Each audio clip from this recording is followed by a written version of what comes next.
morning, student. Today I will start new chapter simple present tense.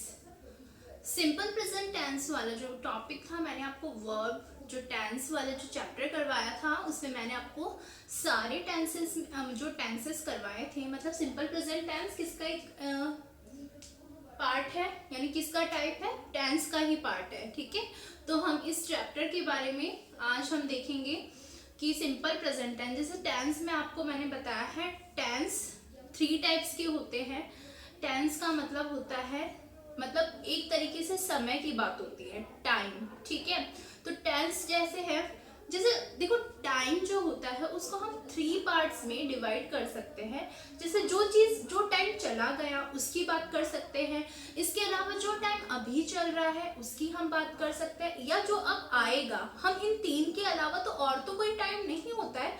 तो हम जो tense होते हैं, टेंस को हम 3 पार्ट्स में डिवाइड कर सकते हैं। एक तरीके से जो टाइम होता है, टेंस एक तरीके से टाइम है, मतलब कि उसमें पहले जो हो चुका है उसकी बात की जाती है, जो अभी चल रहा है एट प्रेजेंट उसकी बात होती है, इसके अलावा जो अब आएगा आने वाला टाइम उसकी बात होती है। ठीक है, तो टेंस 3 टाइप्स के होते हैं। फर्स्ट होता है जैसे हम बात करते हैं पहले वाली टाइम की जो निकल चुका है, तो वो कौन सा टेंस होता है, पास्ट। तो वो कौन सा होता है, पास्ट टेंस। फिर बात आती है प्रेजेंट टेंस, जो अभी चल रहा है, पास्ट का मतलब जो चला गया। ठीक है, वो होता है पास्ट टेंस। अब अभी जो चल रहा है एट प्रेजेंट वो प्रेजेंट टेंस, और जो अब आएगा, ठीक है, वो होगा फ्यूचर टेंस। तो टेंस के 3 टाइप्स हो गए। अब हर टेंस के मतलब हर एक टेंस का जो है, यानी जैसे पास्ट टेंस, प्रेजेंट टेंस या फ्यूचर टेंस, तो इसके भी 4 पार्ट्स होते हैं। इन तीनों जो टेंस होते हैं इनके भी 4 पार्ट्स होते हैं। तो फर्स्ट हम बात करते हैं, नेम इनके सेम होते हैं, बस इसमें थोड़ा सा डिफरेंस होता है। जैसे अगर हम पास्ट की बात करते हैं तो सिंपल पास्ट टेंस, जैसे सिंपल पास्ट टेंस हो गया। ठीक है, फिर इसके अलावा पास्ट कंटिन्यूस टेंस, ठीक है, इस तरीके से होता है पास्ट सिंपल टेंस या past continuous tense, past perfect tense. और प्रेजेंट होता है तो प्रेजेंट, यहाँ पे बात हो रही है सिंपल प्रेजेंट टेंस। तो आपको पता चल रहा है फर्स्ट टेंस का जो फर्स्ट, यहाँ पे हम जैसे प्रेजेंट टेंस की बात कर रहे हैं अभी, है ना, तो हम प्रेजेंट टेंस में फर्स्ट जो टाइप देख रहे हैं, इसके 4 टाइप्स होते हैं। प्रेजेंट टेंस के कितने पार्ट्स होते हैं, 4 पार्ट्स होते हैं।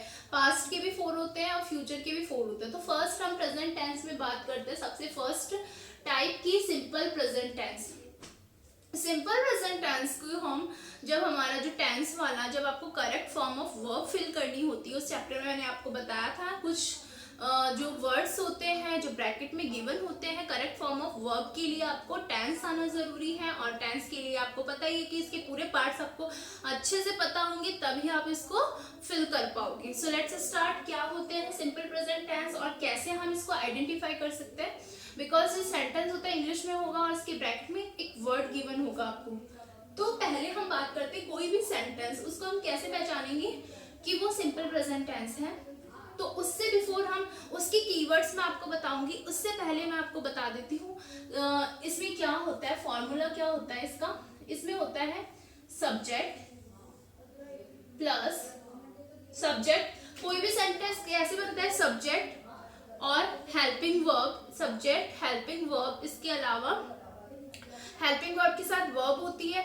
ठीक है, कई बार होता है हेल्पिंग वर्ब नहीं होती है, सिर्फ वर्ब होती है। तो सब्जेक्ट, वर्ब, हेल्पिंग वर्ब या वर्ब, ठीक है, इसके अलावा लास्ट में ऑब्जेक्ट। ठीक है, 3 चीजों से बनता है। तो यहाँ पे सब्जेक्ट, अब यहाँ पे हेल्पिंग वर्ब इसमें क्या होती है, सिंपल प्रेजेंट टेंस में जो हेल्पिंग वर्ब होगी उसके साथ, हेल्पिंग वर्ब का मतलब आपको देखो इसमें हेल्पिंग वर्ब जो होती है आपको ध्यान रखना है, हेल्पिंग वर्ब इसमें नहीं होती है। कोई भी सेंटेंस होता है, मैं एक बार बता देती हूँ, सब्जेक्ट से बनता है वो, फिर वर्ब से, और फिर लास्ट में ऑब्जेक्ट। कई बार इसमें हेल्पिंग वर्ब भी होती है। अब आपको ये नहीं पता चल रहा है कि हेल्पिंग वर्ब या ऑक्सिलरी वर्ब्स दोनों का मतलब एक ही होता है, तो वो कौन सी होती है, is, am, are, was, were, has, have, will, shall, can, must, ये सब क्या होते हैं, हेल्पिंग वर्ब होती है। ठीक है, जो वर्ब के साथ लगती है।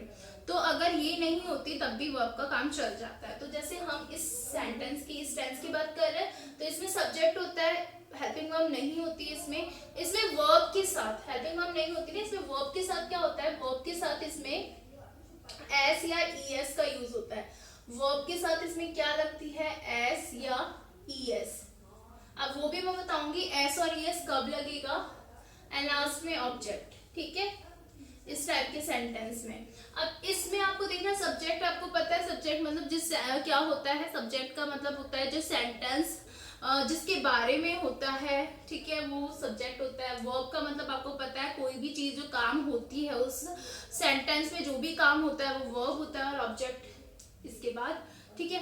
अब इसमें देख लेते हैं, बाकी मेन आपको इसी पे ध्यान रखना है, क्योंकि वर्ब की फॉर्म, टेंस वाला चैप्टर आपके लिए किस लिए यूजफुल है सीखना, बिकॉज इसमें आपको वर्ब ऑफ फॉर्म वाले जो करेक्ट फॉर्म ऑफ वर्ब जो वाले जो क्वेश्चन आएंगे उसमें ये हेल्पफुल होंगे। तो इसमें देखो अब कौन सी ऐसी है जिसके साथ सिंगुलर के साथ आपको क्या करना है, सिंगुलर, सिंगुलर मीन्स पता है ना, कोई भी वन पर्सन वन थिंग्स की बात होती है। तो सिंगुलर मीन्स ही शी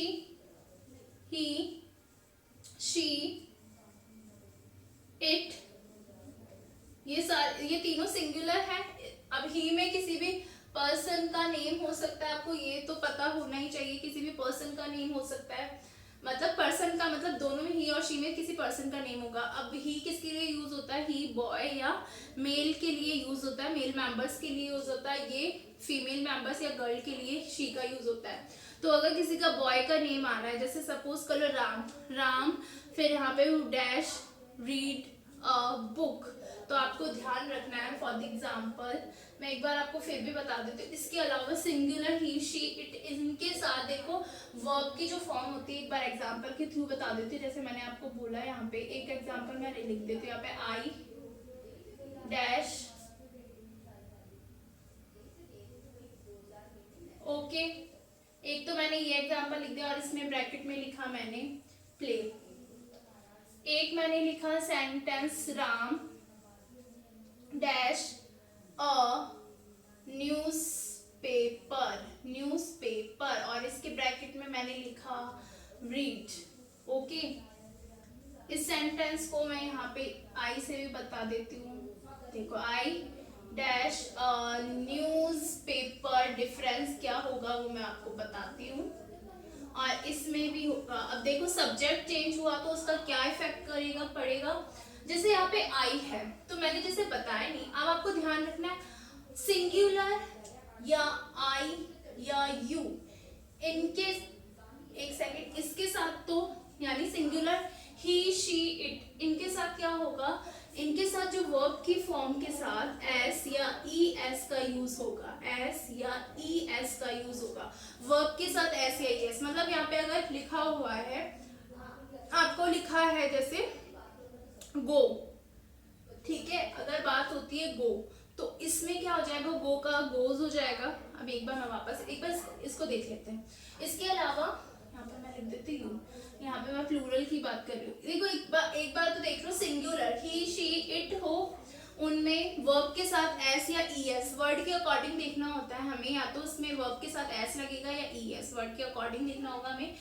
अब इसके अलावा प्लूरल, अगर कुछ प्लूरल हो, प्लूरल का मतलब हो आई और यू को छोड़ के, एक्सेप्ट आई और यू, इसको छोड़ के बाकी कौन से होते हैं प्लूरल में, दे या किसी दो पर्सन के नेम होने चाहिए, ठीक है, टू पर्सन, टू या मोर देन वन पर्सन के नेम हो, या दे या वी हो, तो इनके साथ क्या लगेगा, वर्ब की फॉर्म, वर्ब की ओनली फॉर्म लगेगी, कोई उसके साथ एस या ई एस का यूज नहीं होगा। एक बार एग्जाम्पल के थ्रू मैं एक बार और यहाँ पे कुछ एग्जाम्पल्स लिख देती हूँ, जैसे they dash a letter, okay, यहाँ पे मैंने लिख दिया राइट, और मैं लिख देती हूँ we dash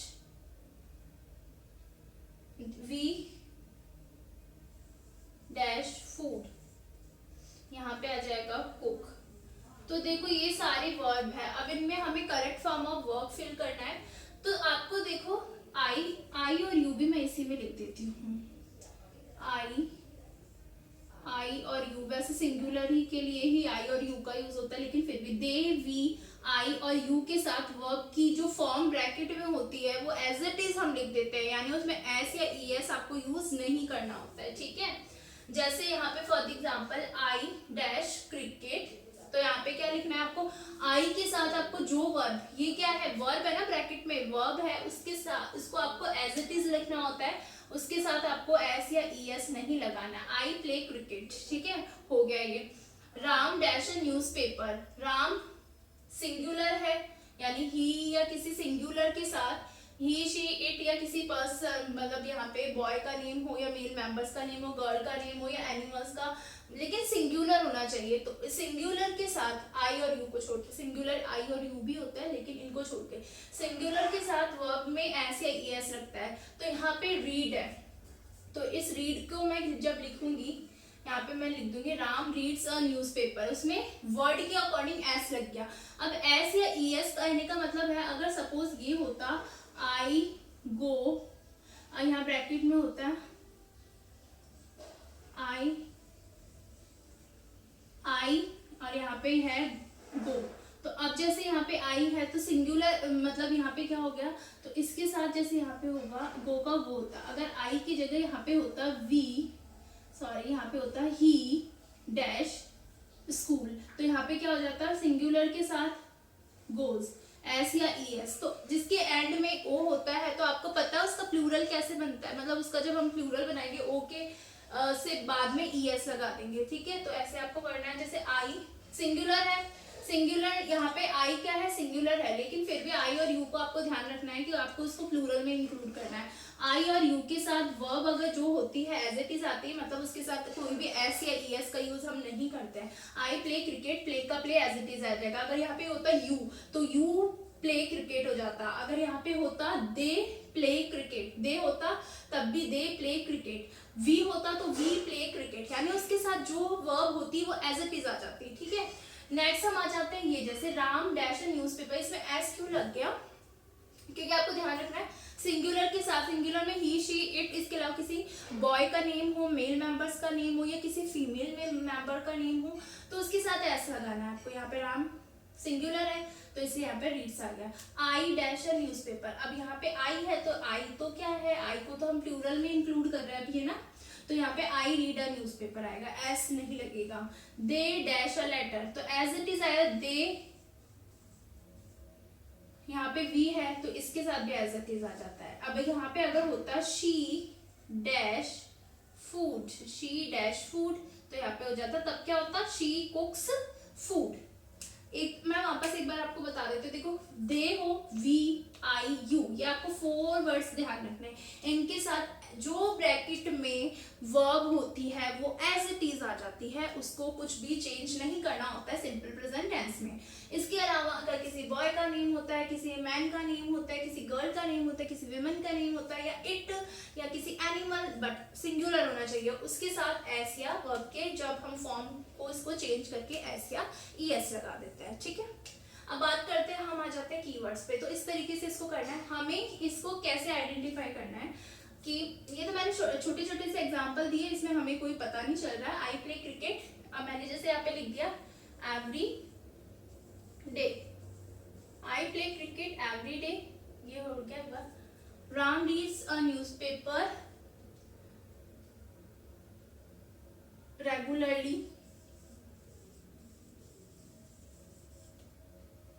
I read a newspaper regularly, ये भी लिख सकते हो, ठीक है। यहाँ पे भी रेगुलरली आ जाएगा, जैसे they write a letter every month, इस तरीके से अगर इसको हम आइडेंटिफाई, या इसके अलावा देखो ये दे वी कुक फूड डेली, यहाँ पे डेली आ सकता है। तो एक तरीके से मैं आपको कीवर्ड्स बता देती हूँ, आपको इसको अच्छे से नोट कर लेना है कि अगर कब आपको सिंपल प्रेजेंट टेंस को कैसे आइडेंटिफाई करोगे, इसकी कीवर्ड्स का मतलब होता है सेंटेंस, क्योंकि क्वेश्चन क्या होता है मिक्स आते हैं, हमें नहीं पता चलता है कि सिंपल प्रेजेंट टेंस फिल करूँ उसके अकॉर्डिंग मैं इस फॉर्मूला के अकॉर्डिंग चलूँ या सिंपल कंटिन्यूस के अकॉर्डिंग या सिंपल पास्ट के अकॉर्डिंग, तो इसलिए हमें कीवर्ड्स को देखना होता है। तो अगर किसी सेंटेंस में ऑलवेज आ जाए, अगर किसी सेंटेंस में ऑलवेज वर्ड आ जाए, जैसे अगर ये होता है I play cricket, always I play cricket, मतलब sorry I play cricket always, अगर कहीं पे भी आपका ऑलवेज आ जाए तो सिंपल प्रेजेंट टेंस होगा। यहाँ पे इसके अलावा डेली वर्ड आ जाए, ठीक है, every year, every day, every year, every month, ठीक है, कुछ भी हो सकता है। इसके अलावा मैं और यहाँ लिख देती हूँ, ठीक है, every, always, daily, every day, every year, every month, और रेगुलरली,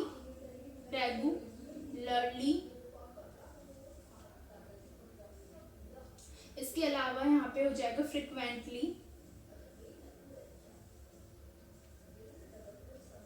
फ्रिक्वेंटली, और इसके अलावा डेली, एवरीडे, ऑलवेज, और वो हो गया रेगुलरली, फ्रिक्वेंटली, नेवर। इस तरीके से अगर वर्ड्स होंगे तो इसका मतलब क्या है, कौन से होंगे वो, इसमें क्या होगा, वो होगा सिंपल प्रेजेंट टेंस, ठीक है।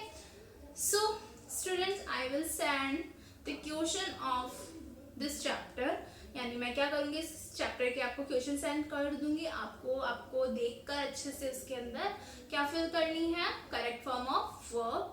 So each student do your work. Thank you.